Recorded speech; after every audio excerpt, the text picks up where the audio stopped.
So it's another episode of Public Relations Woman of the Month, where we shine spotlight on extraordinary women who are making waves in the public relations industry in Nigeria.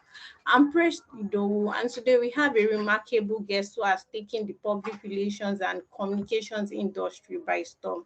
She has not only mastered the art of public relations, but she has demonstrated outstanding leadership, creativity, and deep commitment to the practice of public relations. Today, we have the privilege of welcoming Nene Bejide, the lead manager of Blanche Aigle Communications. And interestingly, she led the PR team of Hilda's Cookathon Challenge, which recently got recognized as the longest cooking marathon of the world. She would be sharing with us invaluable lessons that she has learned in her years of experience. It's so good to have you here. Good morning, Nene.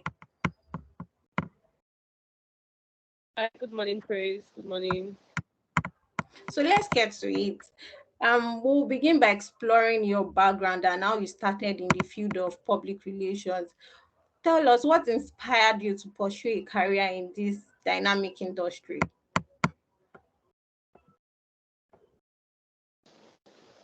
I think I've just always had passion for communications right from when I was a kid. I've just always had it's just something I knew I was going to do. So it's whether in the media space or um, marketing comms, I always knew that I was going to be in the communications industry. And that's interesting. So do you mind telling us your years of experience as a public relations practitioner and give us a little glimpse of how you started?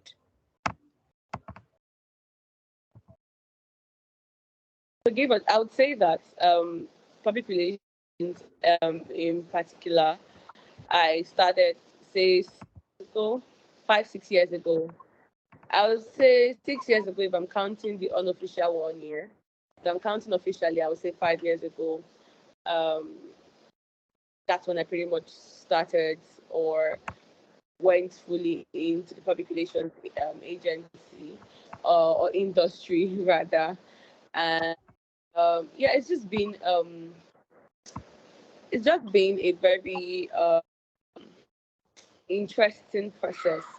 Interesting process um, being, I mean, the trajectory. It's been kind of starting small and just keep going, being consistent. I mean, it's actually also been an inspiring process for me, being honest, considering where we started from and where we are right now and the quality of people we have as clients right now. Yeah, it's been a good one. Yeah, I admit with you on the part of consistency, and I sure believe that it's a good one. It's interesting how you started 5 years ago, and you've been able to make such great feats. So there was a lot of conversation surrounding Hilda's Cookathon as brands and general public identified with her. So with all the buzz generated, would you tell us your experience leading the PR team for Hilda's Cookathon challenge? I would say that my experience in what sense? Are you talking about the strategy for us to be able to get the buzz or Yes, experience about the Cookathon the in general? strategies to get the goal. I think it was all doing a lot of um, not rushing, understanding that public relations is a process, and we're happy to have clients and team members that also understood that we needed to wet the ground, um, so that by the time we are in, so everything that kind of would say we prepared for 70% of the things that happened while Eva was cooking, meaning that we had prepared conversations down, we had done interviews in the right places with the right platforms, um, brand partnership with the right people, as little as any positive information that we could put out there about Hilda. We had done that. We put out thought leadership article, activities and events, and just kind of like build a community for her before it became public, right? So those food soldiers that we built, those interviews that we did, strategic interviews that we did, and all that, where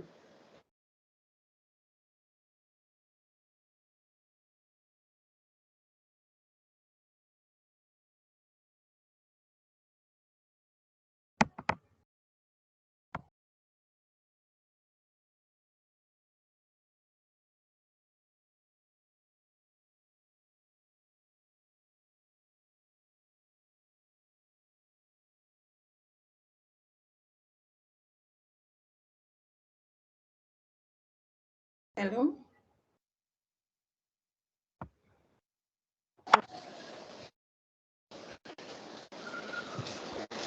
pretty much that's it. Oh, there was a break in transmission. Where did you lose me?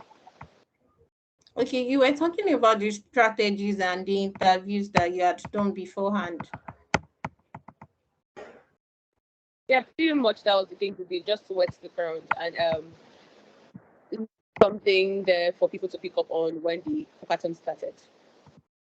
Okay, so at times in period, there is need for a contingency plan should in case we face challenges while in it. So, what would you say was the most challenging part of leading the period team for Hilda's Cookathon challenge?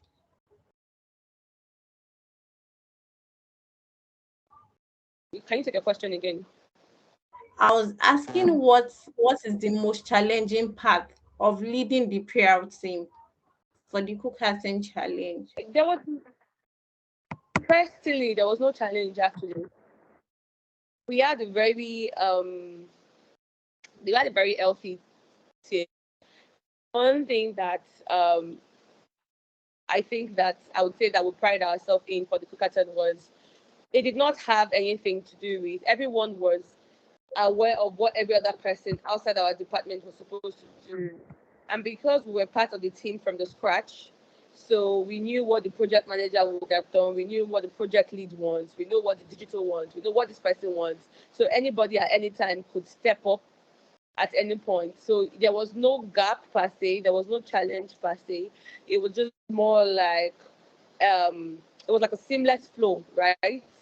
And because we already planned for things, there were people taking rotations. So we had team members, we had photographers, we had videographer, morning duty, night duties, and so we were able to like capture everything. Nothing was being left out or missed out on. So I would say that we had like 3-4 months to plan for this. So everyone was kind of like aligned and in sync, and it was just like a seamless flow. And there were times that we needed to improvise on the spot, which almost did not happen so much because of how much the chain system was.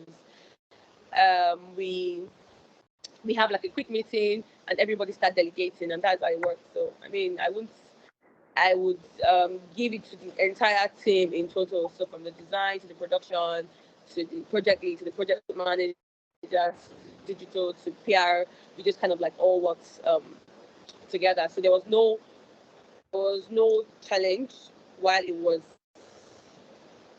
yeah while we were That on it. seems like a whole lot of work, and you sure did a great one. Well done to the team. Moving on to the practice of public relations, there have been misconceptions surrounding public relations in terms of the general public viewing it as being expensive and public relations basically being about publicity alone. What are your thoughts based on this? What are your thoughts on getting a PR degree in today's world? What are my thoughts on getting what? A PR degree in today's world. Um, I mean, I don't have a PR degree, so I don't know what it would be. I don't have a PR degree. But I would say that it's a plus if you want to do mass communications. If you want to do mass communications, I mean, it still works. Like a degree is still relevant. I don't know what some people say it's not anymore, but I mean, it's still relevant in like today's world. It's exposure, everything now depends on how you now want to take it to the next step or the next level. But I would say, yes, if you want to do public relations, you want to do mass communications, and you want to get a degree in it, like, sure, why not? You're still going to learn from it. It's not like you're getting it to keep it somewhere. You're getting it to use it. So that's fine. That works. It gives you a I do background. agree. I do agree with you that because every brand needs the relevance of public relations to advance in organizational growth. So, if you could dispel any misconception or myths regarding public relations, what would that be? I would say that maybe part of when I just started public relations, um, don't people at the time when I started, or people that I met with, or businesses that I, maybe I was working or looking to work with at the time. A lot of them, maybe in terms of growing businesses or SMEs, don't see the power of public relations, and they kind of like easily want it to be like advertising or direct sales and all that. The truth is, it's more than that. It's an impactful kind of marketing. So it's not a marketing that comes to put in your face. It's more like an impactful marketing that's looking to drive conversion through a situation or a certain narrative, to get people to move emotions, right? And I feel like that's something that a lot of brands don't really see, or I would say young brands, I would say SMEs or growing brands don't really see, but it's pretty much an important aspect of any business because you need your story to be, you need that someone to tell your story right and tell it correctly. So pretty much, I think that that is a misconception I noticed when I started um, not seeing in big relations in Nigeria.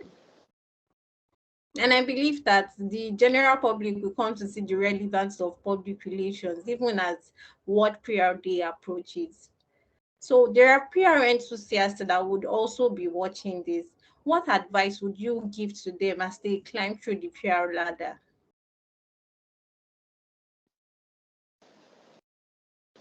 I would say that from experience with young PR enthusiasts, I would say that they should maybe working with young PR enthusiasts. I would say that they should um, focus on learning. A huge part of getting this right in the industry is learning, understanding that you need to learn, and not thinking that you know it all.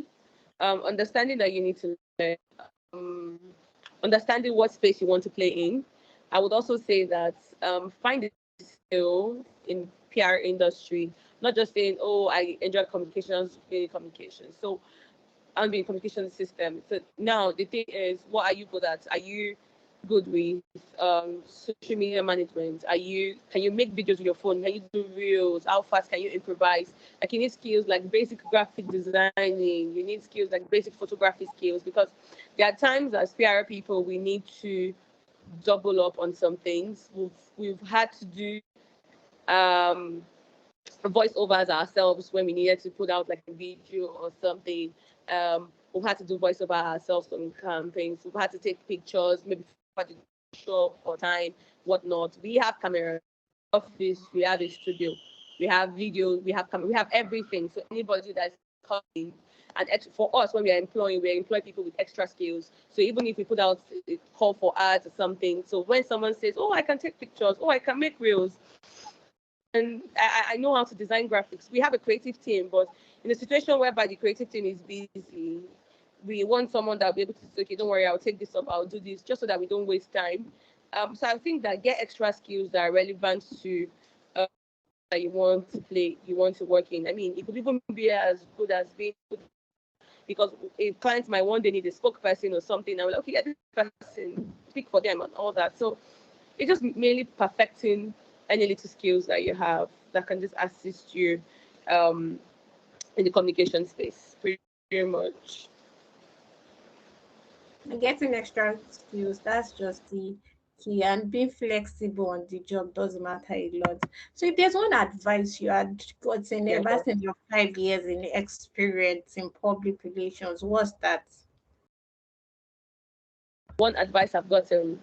The best advice you have ever received in your practice as a public relations practitioner.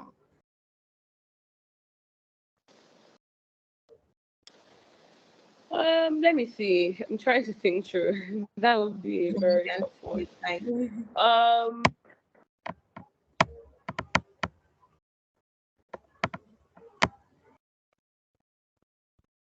okay, I would say that it was using third party credibility.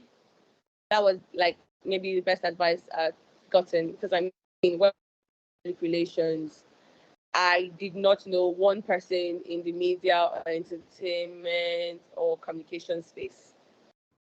I was coming from a 9 to 5, oil and gas, and so I just did not know anybody in the gas space. So say that one advice someone a very who's not a very good friend of me was in 2018, and 2018 or 2019. It was in 2018, yeah, and it was build thought credibility, and that meant I had to tell myself and just put myself out there, even though it was just a little bit.